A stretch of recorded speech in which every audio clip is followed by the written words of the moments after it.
to solve that problem. Okay, so I'm going to fix it. Update.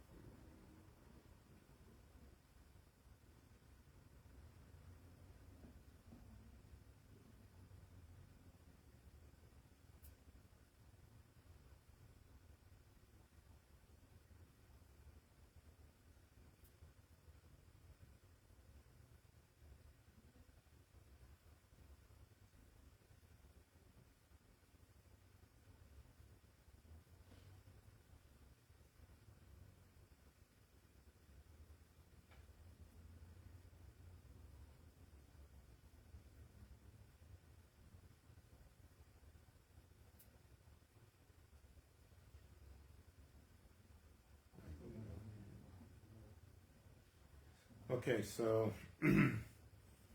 Bismillah, walhamdulillah, wassalatu wassalam ala ashraf al-anbiya wal-mursaleen, nabiyyina Muhammad wa ala alihi wa sahbihi wa man ittaba hudahu ila yawm ad-din, thumma amma ba'du.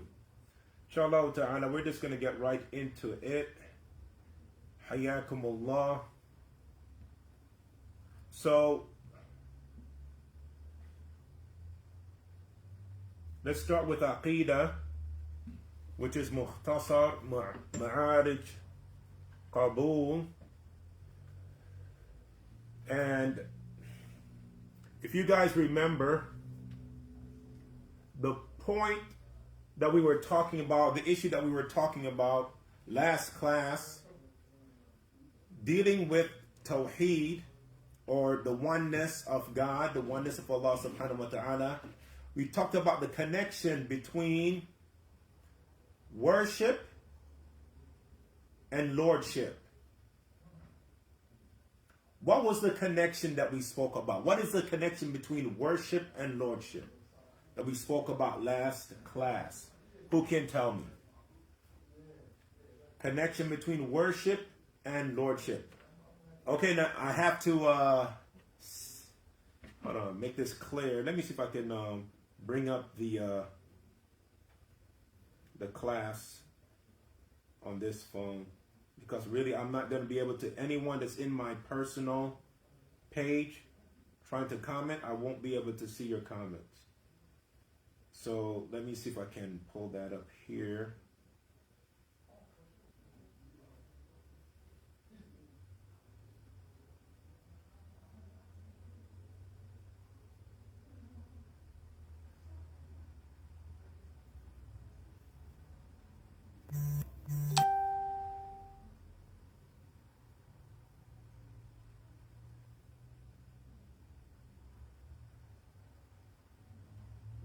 So easy it is to get sidetracked.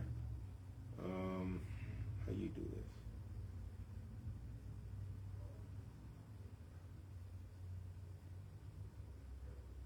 I'm not seeing it.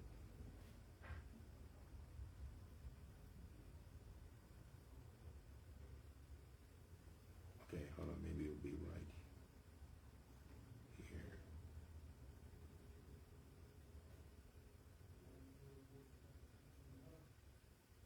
Yeah, I can't, I won't be able to see your answers. So I'm going to be focusing on the my other rooms, inshallah.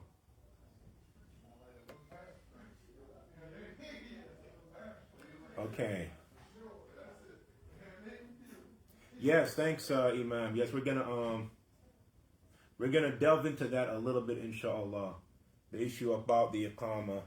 It's gonna be a couple classes, though. I want to really mention some of the different opinions in certain aspects of it. So we're gonna be studying that for the fiqh aspect of the class, Ibnillahi ta'ala. So,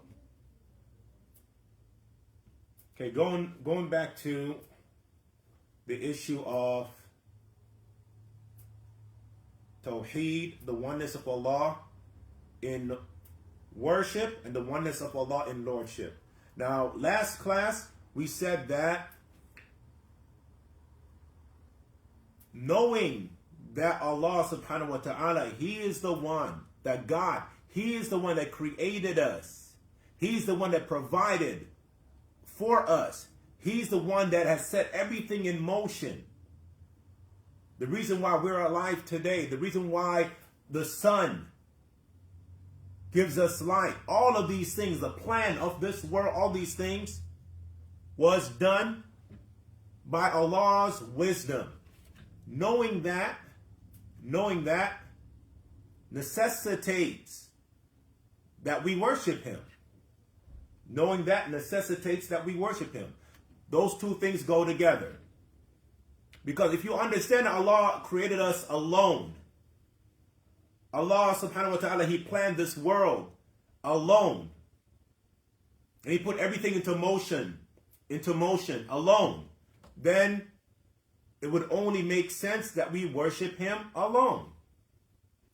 Now what we're going to talk about today is the fact that knowing that Allah, that God created us and He's our Lord and Master, knowing that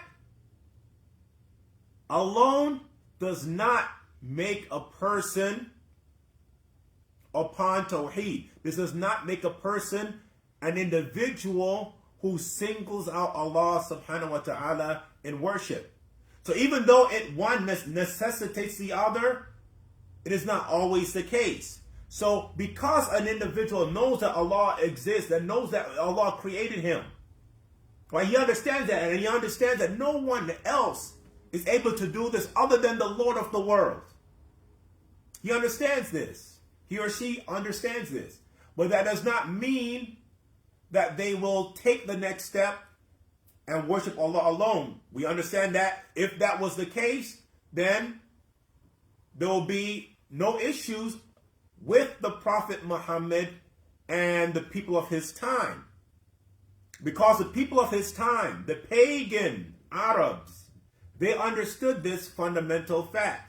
That Allah subhanahu wa ta'ala, He is the creator, He's the benefactor that has given us and blessed us with all that we have. They understood that. And that is the reason why the Shaykh, he brings the statement of Allah subhanahu wa ta'ala, وَلَئِن سَأَلْتَهُمْ مَنْ خَلَقَهُمْ لَيَقُولُنَّ اللَّهُ فَأَنَّا يُؤْفَكُونَ. If you were to ask them, the pagan Arabs, who created them, they would say Allah. So they understand this. Yet they weren't considered Muslim. Why? Because that understanding did not bring them to worshiping Allah alone. They worship Allah, but they did not worship Him alone. They did not worship God alone. They did not understand what that entails of worship. So this is the point that the Shaykh is trying to make us understand. That just because we understand that Allah alone is the creator does not necessarily mean that Him alone we worship.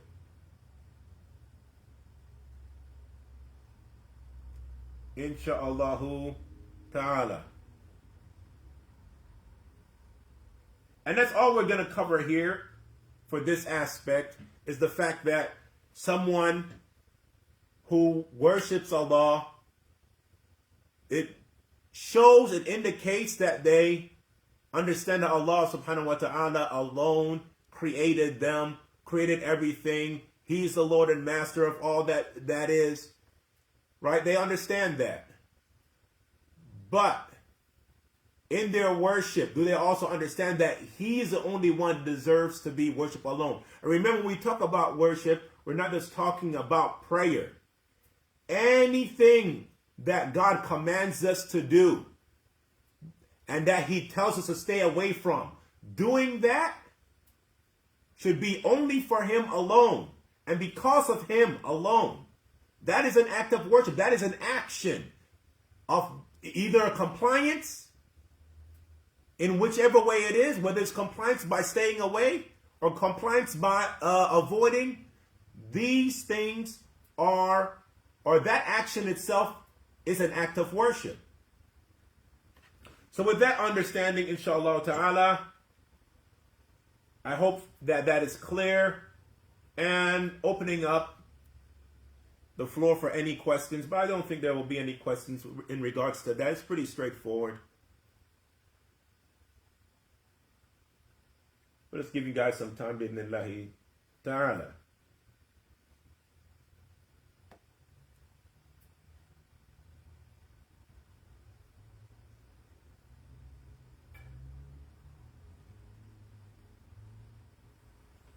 And this, this fact too as well. Just to kind of side rail here and see if we have any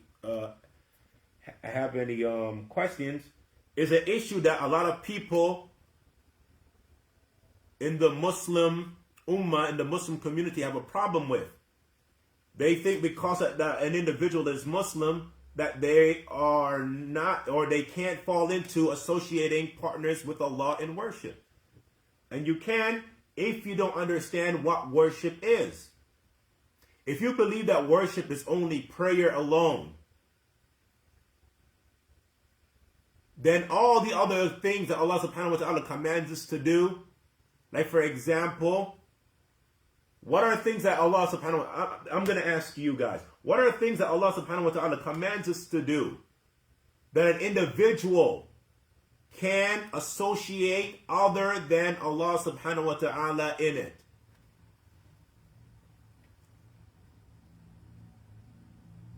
Other than prayer.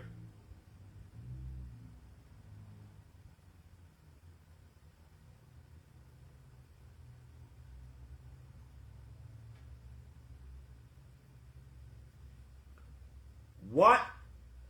Let me repeat the question again. What are some of the things outside of prayer that are acts of worship that if a Muslim was to do it for other than Allah, they would nullify their tawheed?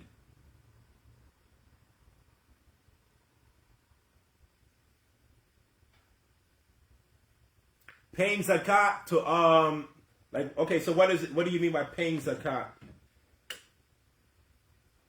Paying zakat is an act of worship, right? So if you're paying zakat for other than Allah, is that what you're saying?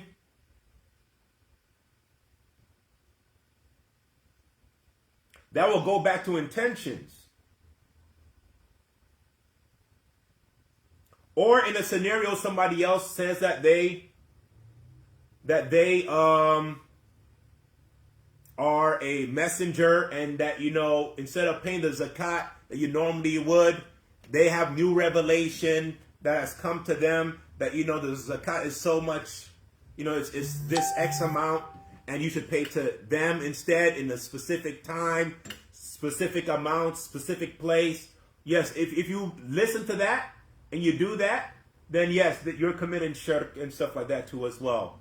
Or it could just be that you pay the zakat, the Islamic zakat, the way that it should be paid, but your intentions for paying it is not solely to please your Lord. Then that will, of course, be shirk, associating partners with Allah in worship. Because one of the things that have to be met, the criteria that have to be met for any action to be accepted, is that it has to be akhlas wa aswab. It has to be sincerely for Allah subhanahu wa ta'ala alone, which goes back to intentions. And then it has to be aswab. It has to be upon the sunnah. Upon the, it's a funny thing that I remember a brother and I, we were actually arguing about the issue of fasting, right? Because I think I told him that it was a long time ago. Let me clarify that. It was a long time ago. I was just starting to study. I was in Egypt. And I just tell a brother, I fast whenever I feel the mood to fast. So if I wake up one day and I'm like, inshallah, I feel like fasting, I fast. And he was like looking at me like I was crazy, like, like, what do you mean by you fast? I fast whenever I get the courage or the notion to fast. I fast. So you're saying that that I shouldn't do that because that's not what you should do is try to fast the way that the Prophet sallallahu alaihi wasallam fast. So Monday, Thursday, or what he recommended, which is the odd days. I mean, I'm sorry, not the odd days, but every other day, right? This was what the Prophet sallallahu alaihi wasallam would do. And of course, there was, the sittat, which is the 6 days of Shawwal, and so forth. Okay. Okay, somebody says, Amin, he says practicing the 5 pillars. So if you practice the 5 pillars, other than Allah, I mean, once again, that goes back to intentions. But for example, a way of associating partners with Allah is by swearing by other than Allah. Swearing by other than Allah. Like we're only supposed to swear by Allah. And we have some Shiites that they would swear by Hassan and Hussein or Ali, from what I hear. I mean, I don't, it's been a while since I studied their creed, but I do believe that some of them do that. I think it's okay to swear by Ali or Hassan or Hussein. So when you think about the swearing, why do we swear by something? We have to I think we really have to understand what it is. Sometimes when we do an action, we're not fully aware of what it means, what it represents. And I think that if we were to sit and think about it clearly, we'd have some understanding of why things are the way that they are. Okay. So when we swear, a swearing is validation. And it's validation, and it's more than that. Swearing is giving something importance. A level of importance too as well. It's validation and giving a level of importance to the thing that you're swearing by.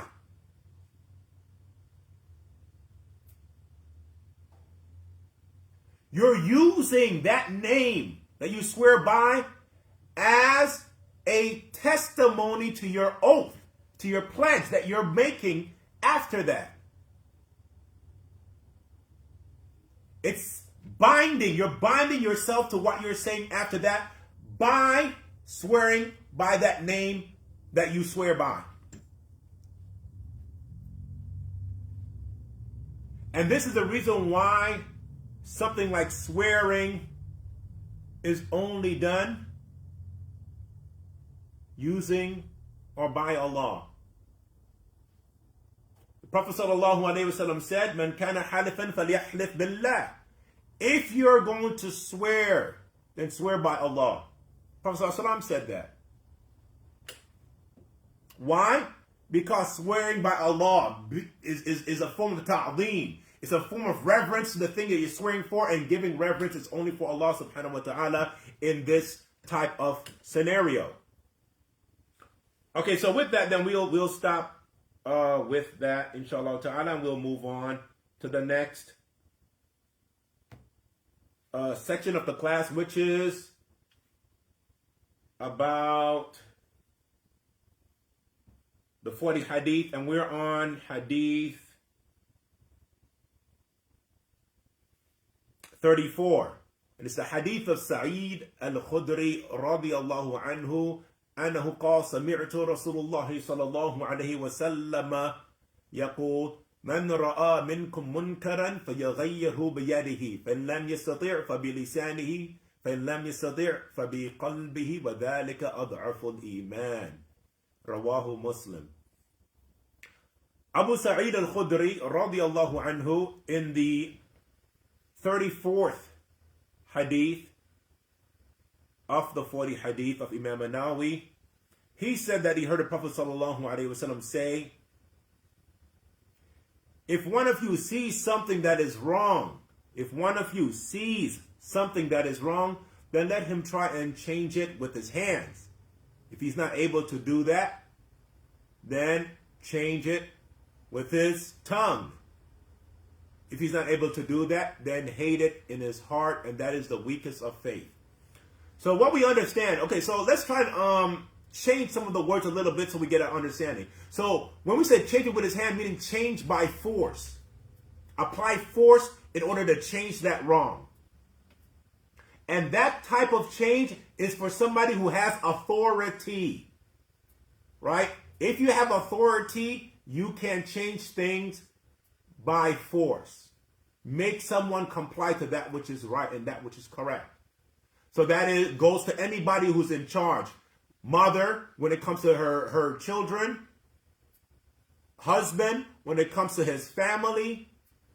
Imam, when it comes to his community. And so forth. Another thing that we understand too is the issue about changing with the tongue. Meaning using words. Or writing, which is in the same level as using words, writing about it. So you see something that is wrong, you can write about it, you can talk about it. But it's important to know that if the person that is doing the wrong is a person of authority, the best way, like the Prophet ﷺ said, to change that is to first advise them in private. You advise them in private first. That is what the Prophet ﷺ advises us to do when it comes to an individual in authority. And it only makes sense. It is from wisdom that an individual tries to do it that way. Right? So writing something on Facebook, putting somebody out there, having them be barren to the words that you're using and things like that, the shame, the humiliation, is that a way to bring about good? Because one of the principles of Islam is to get the good and repel the bad. And if you can't get the good without repelling a bad, which is even worse, then you can't do it. Right? So keep that in mind. So the next thing is hating it in your heart, and that is the weakness of faith. Faith. So what we understand from this too is that faith is something that increases and decreases. And one of the things that increases it or decreases it is someone's condition or situation.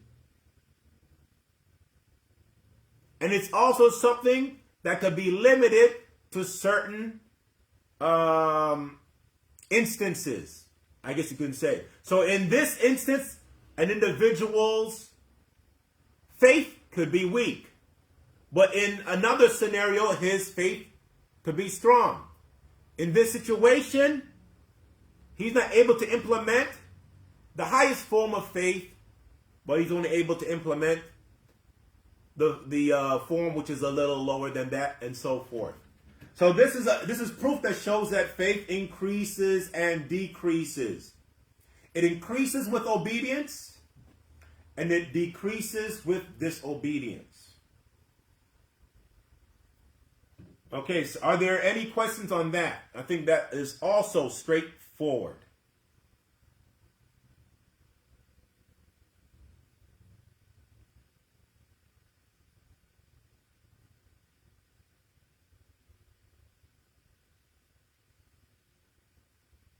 Give you guys a little time, inshallah. See if there's any questions. There are any questions.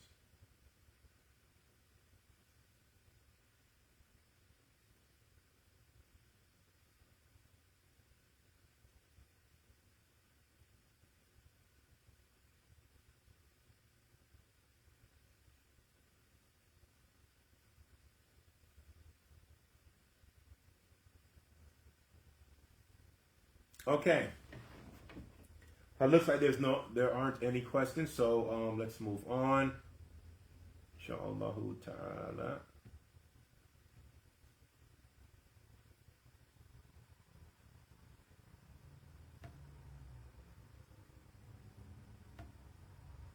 Alright, so the next thing we're going to cover is Seerah, or the biography of the Prophet Muhammad salawatullahi wa salamuhu alayhi. The last class we spoke about the Prophet sallallahu alayhi wa sallam traveling to or making the migration to Medina, and that the first thing that he did was build a masjid in Quba, and then built his masjid, salawatullahi wa salamuhu alayhi, the prophetic masjid, or what's known now as Masjid al-Haram al-Nabawi, or Masjid al-Nabawi.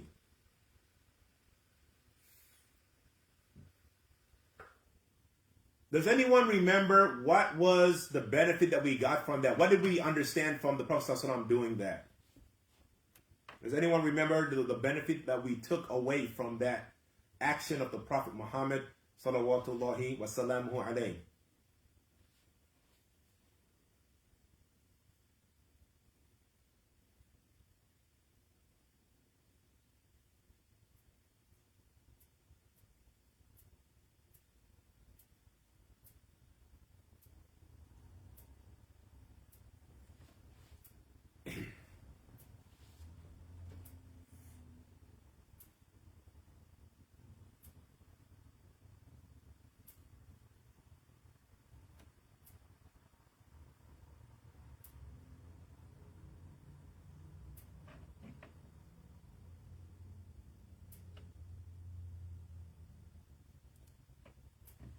Okay, I know that the connection is kind of slow, so maybe there's some delay. That's why I'm giving you guys time to answer, but I don't believe that anyone is typing an answer. So let's answer it. So we got from that the importance of the masjid in the community, and that the first thing that an individual should do, or a group of individuals should do when they settle in a place, is to make sure that they build a masjid, make sure that they build a place of worship. That's one of the first things that should be done for the community. Inshallah ta'ala. Okay. So now we're going to talk about what the Prophet sallallahu alaihi wasallam said, or the next two lines, which the Shaykh says, ثم بنى من حوله مساكن ثم أتى من بعد في هذه السنة أقل من نصف الذين سافروا إلى بلاد الحبش حين هاجروا. Okay, so after the Prophet ﷺ settled in Medina, news of his migration from Mecca to Medina reached the Muslims. Who can tell me where some of the Muslims were at this time? Where were some of the Muslims when they got the news that the Prophet ﷺ had migrated to Medina? Where were they?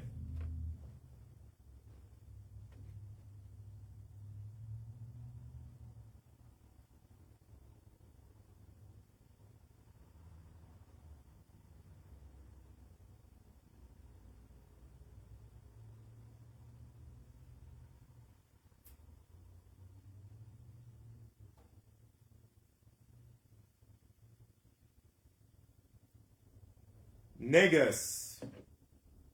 Negus, isn't that the name of the king? I guess they were with him.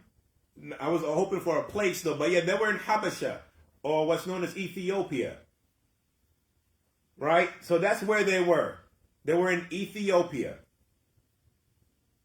So when they heard this news,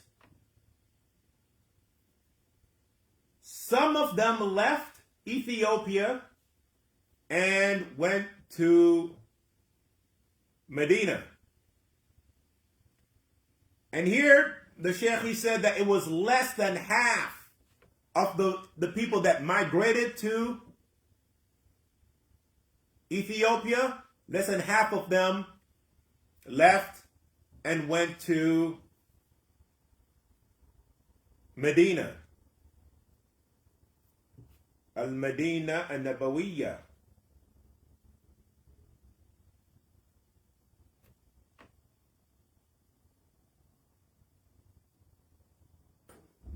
So it's important to know too that once the Prophet ﷺ, before we talk about those that left Habasha, that left Ethiopia to go and be with the Prophet ﷺ in Medina, that the Sheikh here, he mentions that the Prophet ﷺ, after building his masjid, he built a place or a dwelling place for himself, right? And the scholars, they mentioned that the dwelling place that he built first was for Sauda, Mu'mineen Sauda, radiyallahu anha. And then he built, after that, not at the same time, but after some time after that, he built a second dwelling place for Aisha, radiyallahu anha, because he married her after marrying Sauda. Now there's certain things, there's some things that we can extrapolate from the actions of the Prophet sallallahu alaihi wasallam.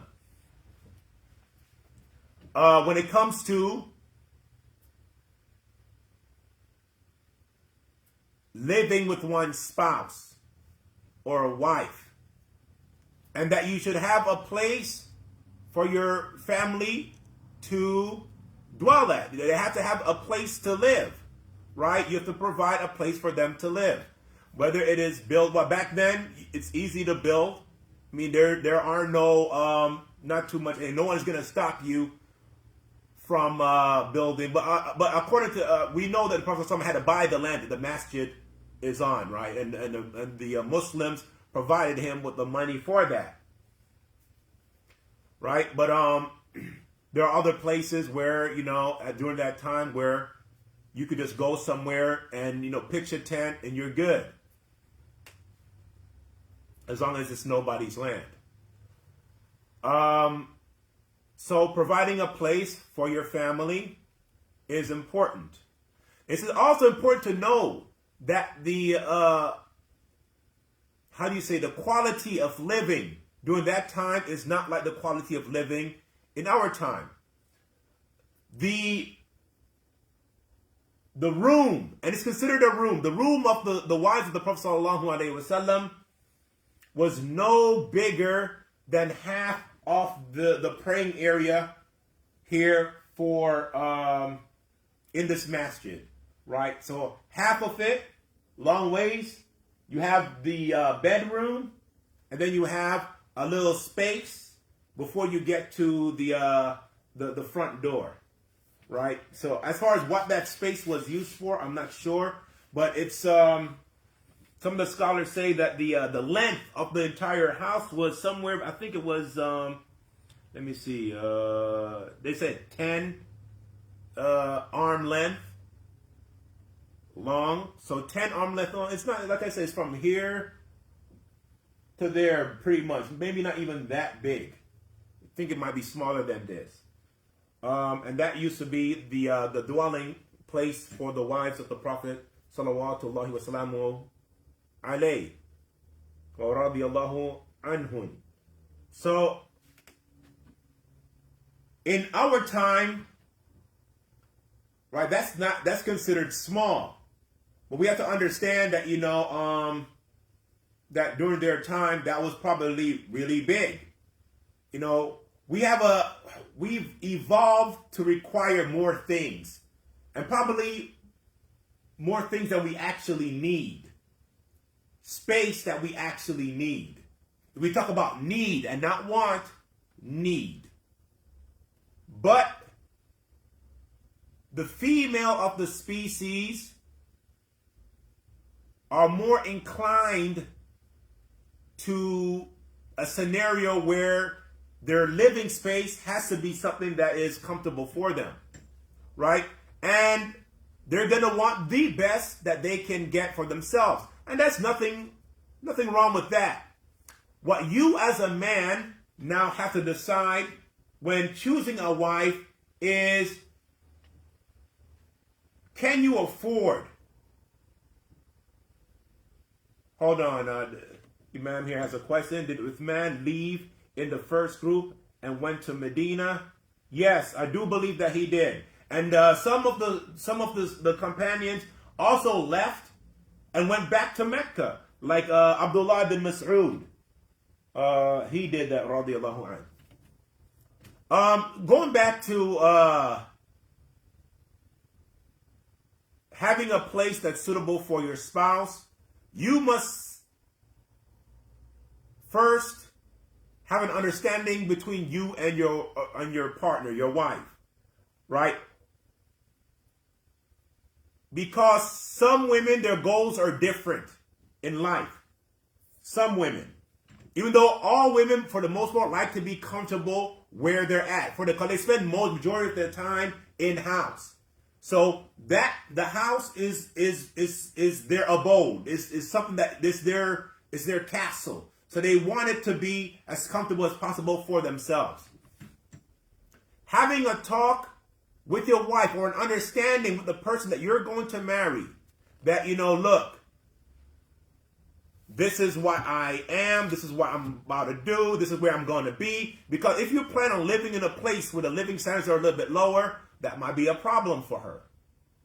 That's why it's also good for a man, not good for women, but good for a man, that when he marries down. What I mean by marrying down, marrying someone who's not used to a social standard or economic, I'm sorry, not social, but economic standard that you are, right? So that way, when she comes into your social environment,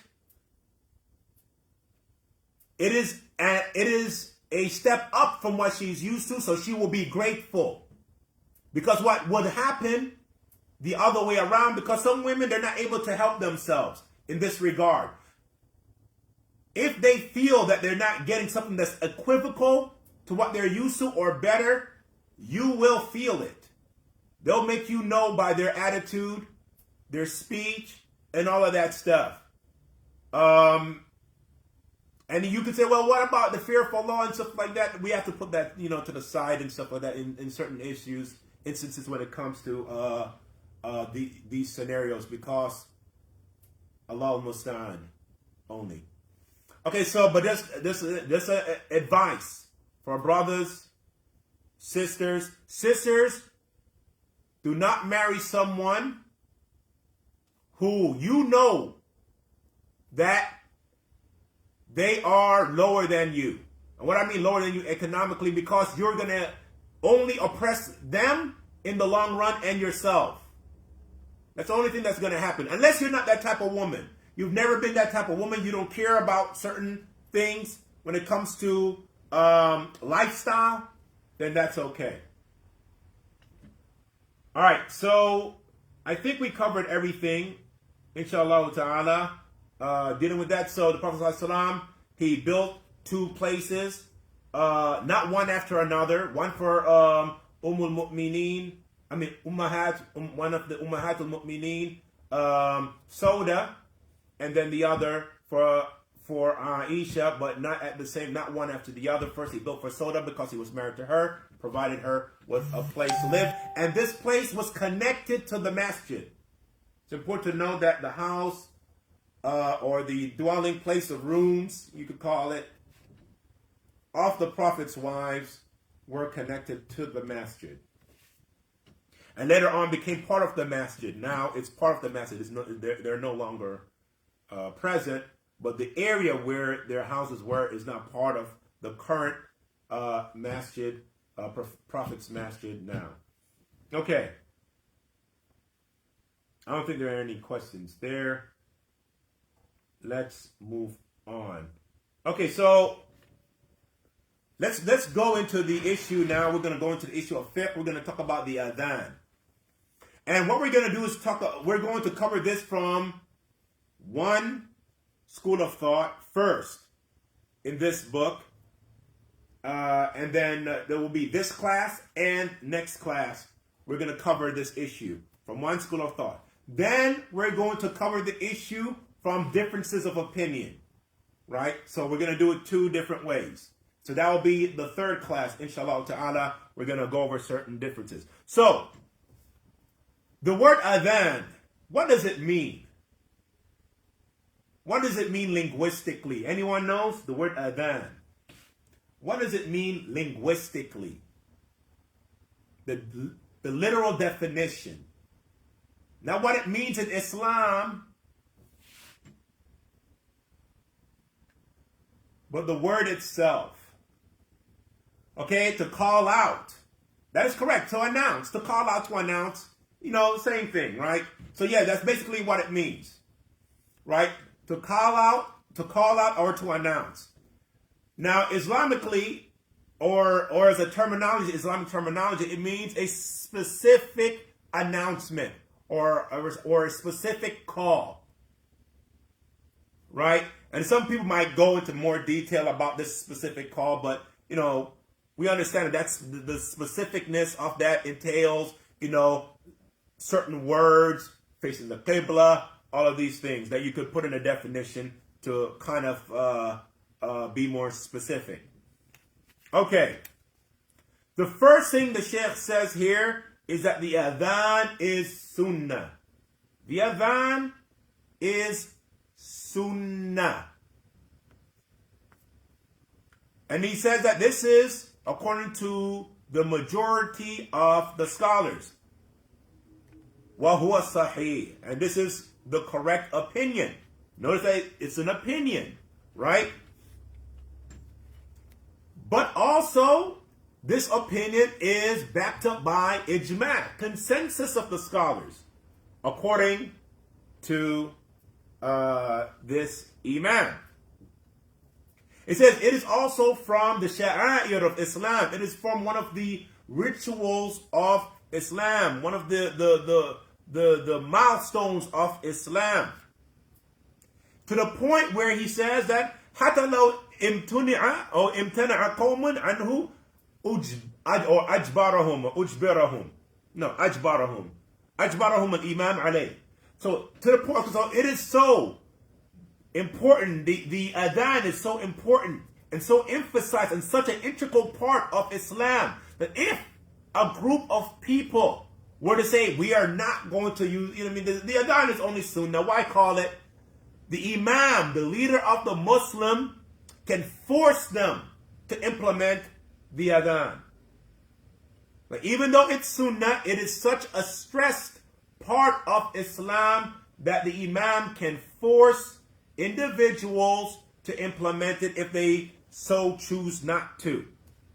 Now, some scholars say that you could even fight them, like how you can fight the Khawarij, or you can fight the people who decide not to pay zakat, like how Abu Bakr did during his caliphate. He fought the people that didn't want to pay the charity, and he fought them because that was the punishment for that act.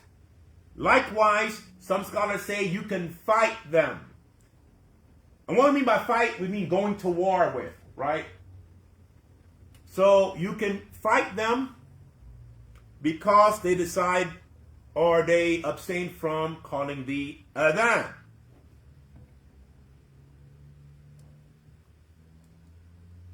And there is an opinion that it is wajib.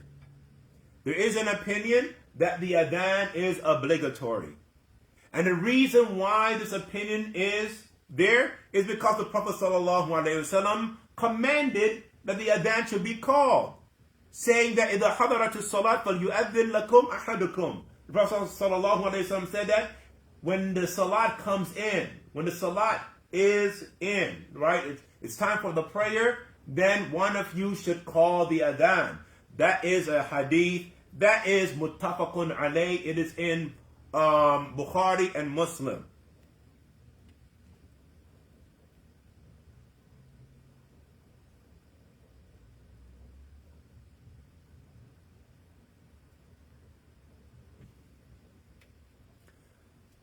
It is something that is part of the 5 prayers and Jumu'ah. This is where this sunnah, and what we mean by sunnah, not that it's not obligatory, we're just talking about this action of the Prophet ﷺ is for the 5 daily prayers and Jumu'ah. So anything other than that does not have an adhan. Anything other than the 5 daily prayers and Jumu'ah does not have a adhan. And then the Sheikh, he goes into like how the adhan is performed, and I think from that we can just take a little bit here, where he says, for example, that the adhan for Fajr you add after Hayya ala salah, Hayya ala falah, as-salatu khayrum min an-nawm, twice, right? You say twice.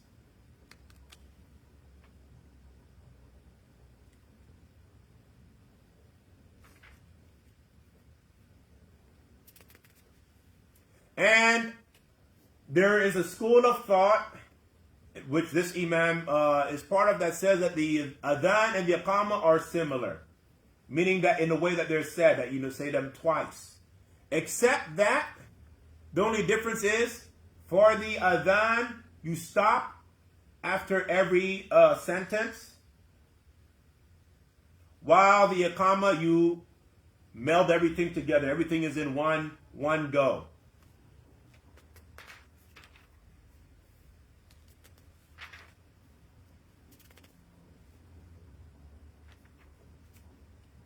And I think this is as much as we're going to cover.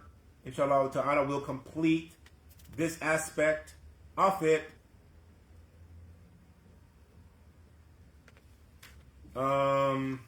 next class. Are there any questions on anything we covered so far in regards to the adhan?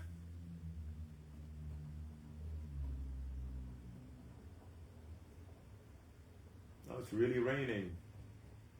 مُطِرْنَا بِفَضْلِ اللَّهِ وَرَحْمَتِهِ صَيِّبًا نَافِعًا.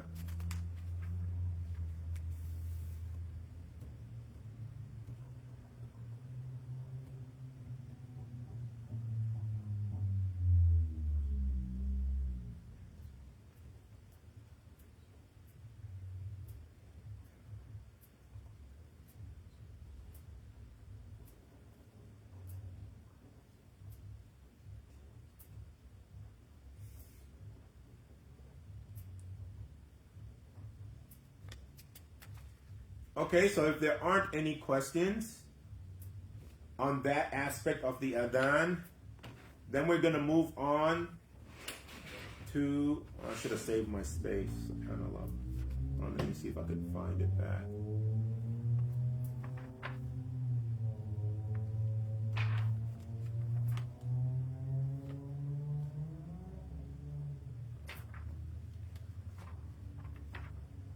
Okay, I'm going to have to do that later then. Can't find it. Okay. So we're going to talk about the issue of nikah, and then there's one issue that we're going to hopefully address. So here, Bismillah, we're going to continue talking about that verse, right? The verse, we're now talking about marriage.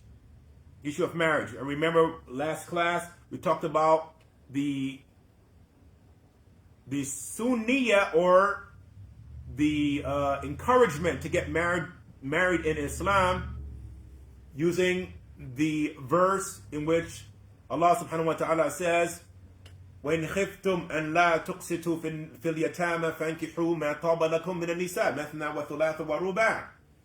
Right? And if you fear that you won't be just to the orphan, then marry whom you want to, or whom you will, from among the women, 2, 3, and 4.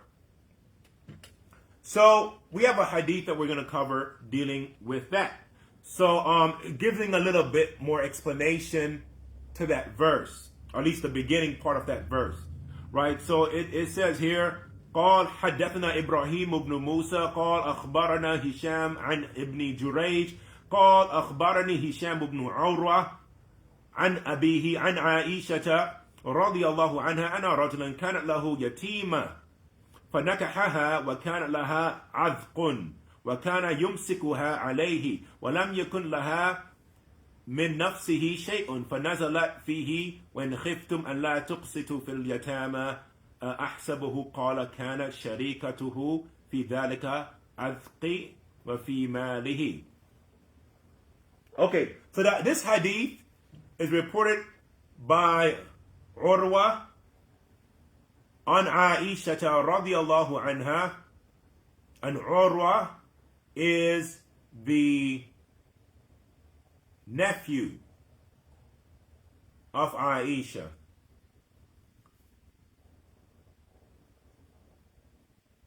She said, radiyallahu anha, that a man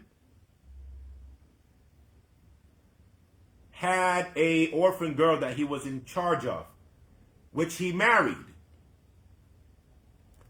This is proof that shows that the wali can marry the individual that he's the wali of. The wali can marry an individual that he is the wali of. Right? Because here he's the wali of this orphan, and he married her. And this orphan woman had money. Basically, she had land, or most specifically land with dates on it, right? So he married her, and specifically for this reason. And he wasn't feeling her like that. I mean, he didn't really vibe with her for anything else other than the fact that she had some money with her and stuff like that, and everything. So because of that, he was treating her unjustly. He wasn't giving her her rights. And that's the reason why this verse was revealed.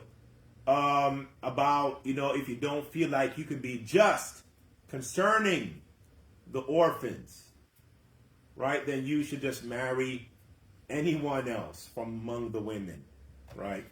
But the thing is that this person specifically married her because she had money. Now notice how there was no shaming though in this from Allah subhanahu wa ta'ala to him about his intention. Anyone notice that? So I'm sure that the sisters would have a field day with the brother that married a sister because she was rich. Oh, you could just hear it now. What kind of man will do that? I guess men been doing that. Some men anyway. But of course, this is not something that we should encourage, because at the end of the day, you're going to have to take care of that sister anyway, right? So I mean, her having money and stuff like that, I mean, it really don't benefit you. If you're doing the right thing, it's not going to benefit you.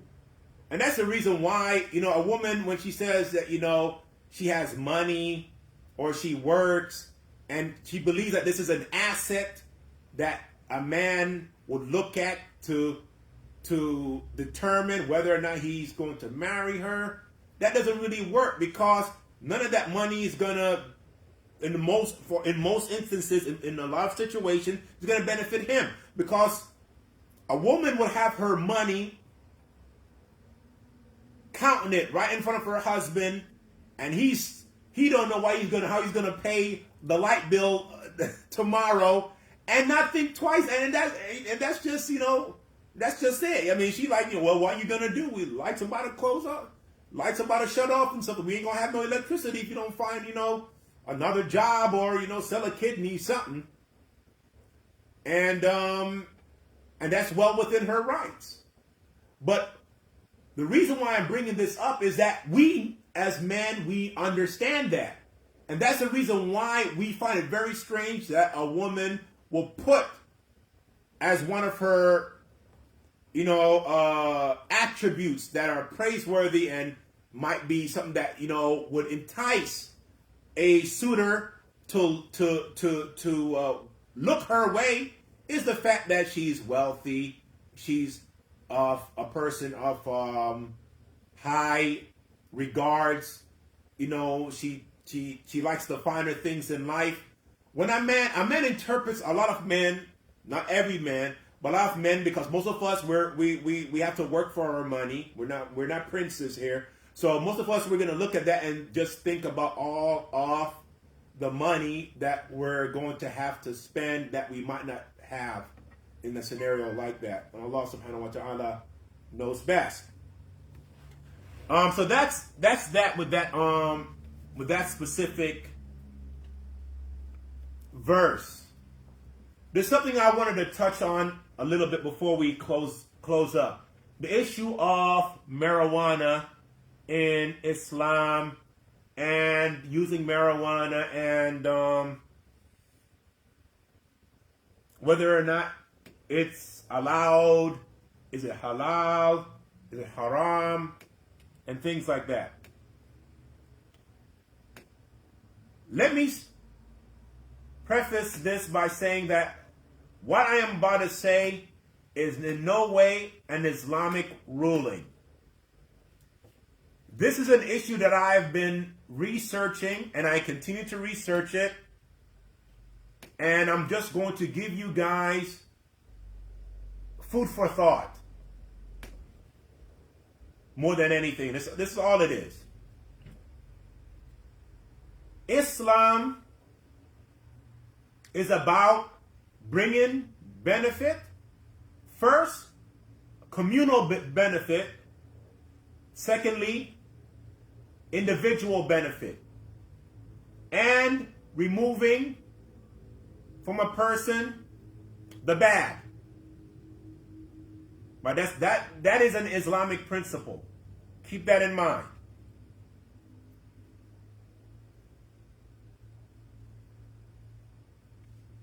Hold on, there's a verse that I for some reason it's not coming to my mind. I don't want to recite it wrong. Give me a second here.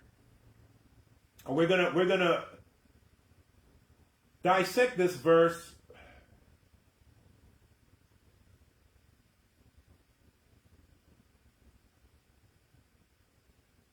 In order for us to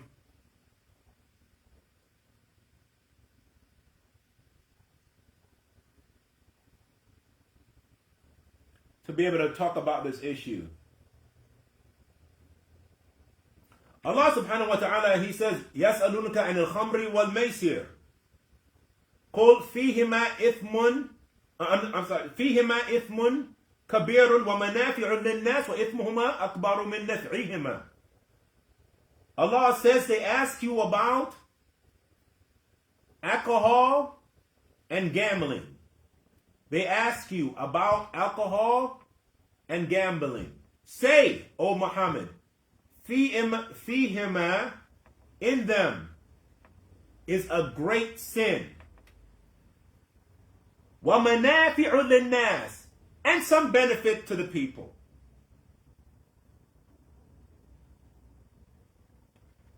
In alcohol is a great sin and some benefit to the people. وَإِثْمُهُمَا أَكْبَرُ مِنْ نَفْعِهِمَا. But the sin, the bad that is in them is greater than the benefit.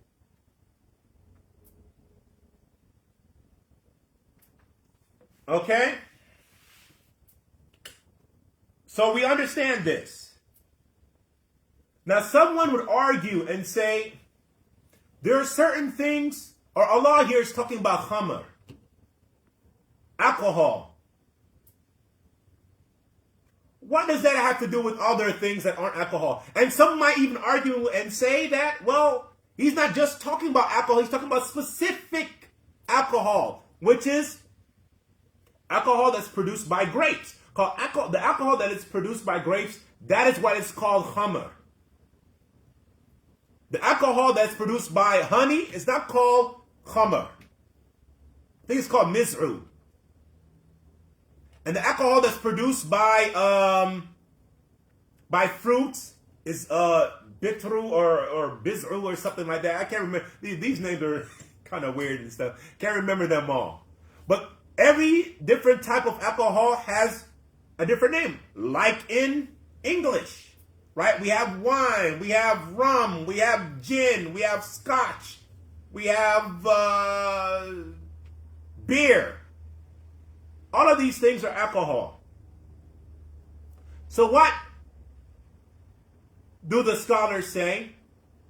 The scholars say that the reason why these things are impermissible and fall underneath the umbrella of khamr is because it's basically the same thing. Different way, different process, different way it's made, but it's basically the same thing. It's alcohol. And that's the reason why the word for alcohol can loosely, or khamr can loosely fit into the word of alcohol. Okay.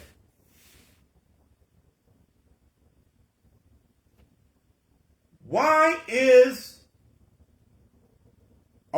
do we as Muslims have the understanding, for the majority of us, we have the understanding that marijuana is impermissible? Why do we have that understanding? Where did we get that from?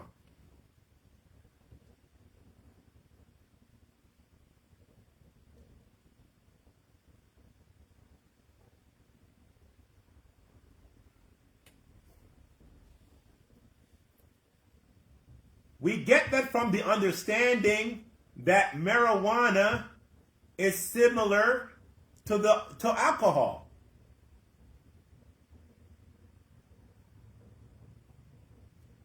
And we could say that in a lot of instances it is. Marijuana is similar to alcohol in a lot of instances. Because when we talk about khamr, let's go back to the word khamr.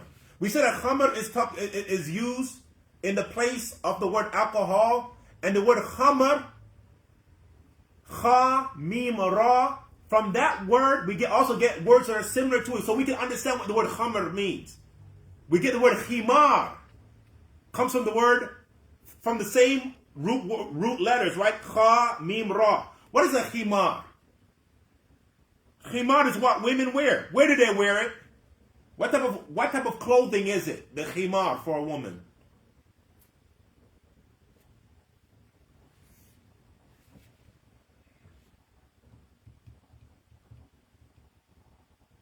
This one should be easy, right? The Imam is one step ahead of us. So the khimar, the reason why the khimar is called the khimar is because it covers the head of the woman. The reason why khamr is called khamr is because it covers the intellect of the person. It covers the mind. You lose your reasoning, your rational thought. Weed or marijuana is something that also affects the mind, and because of that, it's been put, from that aspect, it's been put in the same category as alcohol. But what about the medicinal benefits of marijuana? Now, this is where we have to understand, right? There are medicine that have effect on your mind that are legal, and no one questions whether or not a Muslim can take it. There are medicine that say that you cannot operate a vehicle after taking it. Why is that? Because there is some veiling of your mental state. Yet no one questions whether or not it is permissible for an individual to take. There are side effects to a lot of there are medication that were once medication that we know now it's not medication, right? Like cocaine was once medication. Now it's not. Why is that? The bad effects of cocaine outweighs the good effects of cocaine. Like Allah said about alcohol.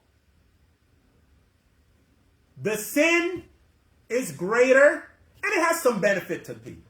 It has some.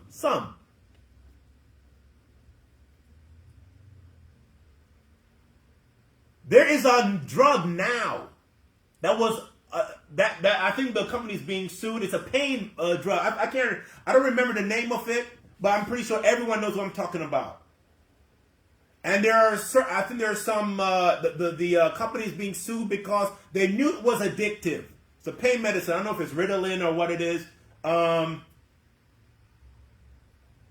now you have like house moms and stuff like that are druggies. I'm sorry, not drunkies, druggies, right? Because of their addiction to this pill.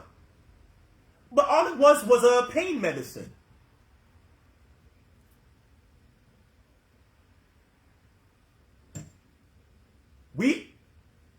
I'm mentioning all of these things so we can kind of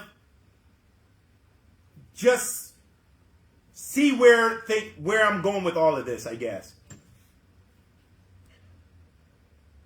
When we look at marijuana, it shares certain attributes with alcohol.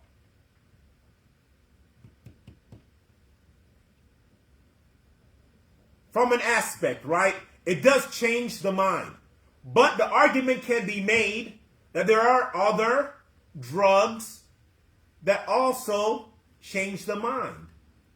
But what makes those drugs different than alcohol? Why don't we throw those drugs away and say, no, you can't? Oxycontin? Maybe. I have no idea. Why don't we throw those drugs away? The ones that, you can't operate a vehicle, or the ones that put you to sleep, knock you out, after taking it. The different side effects that these things have. We don't throw them away. Why is that? Because those things are not the main use of the drugs. Those are considered side effects. Right? You don't use the drug so that you cannot operate a vehicle. You can be so gone out of your mind that you don't know whether you're coming or going.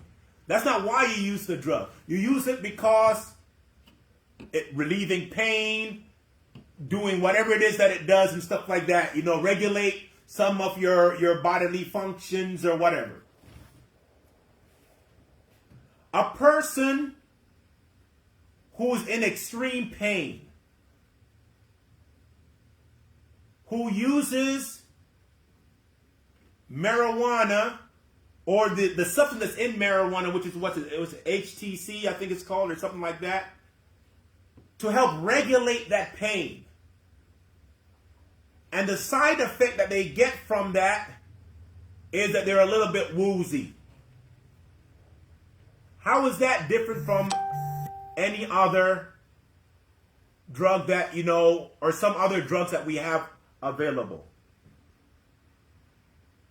A person who has is that what I said? Did I say THC or I said something else?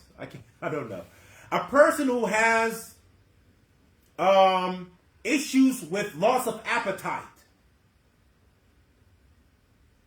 and they take THC, and now they're able to eat instead of losing weight, extreme loss, instead of having extreme loss of weight and things like that. What can be said about these scenarios? After mentioning those things, I say that marijuana is not permissible for your average Muslim to use. I repeat, marijuana is not permissible for your average Muslim to use. But my statement there, is that any difference than saying any drug that's not prescribed to you is not permissible for you to use? Because of the harm that it can cause you if you're not a person that needs it. If you take a drug that you don't need, it can cause you harm. And from that aspect, those drugs are impermissible for you to use too. But what about the person that needs that drug? For his or her specific situation, that drug will not harm, but would help. So this is where I have reached in my research and in my assessment of the situation. Like I said, it's not a fatwa for or against. These are just things that I want you to think about, like I've been thinking about it. And because this is just me putting certain things for everyone to digest and think about, there will be no questions about this issue because I have no answers for you. So with that, I'm going to end the class by saying, أقول قولي هذا واستغفر الله لي ولكم فاستغفروا إنه هو الغفور الرحيم. السلام عليكم ورحمة الله وبركاته. Oh boy, this thing's stuck. Subhanallah.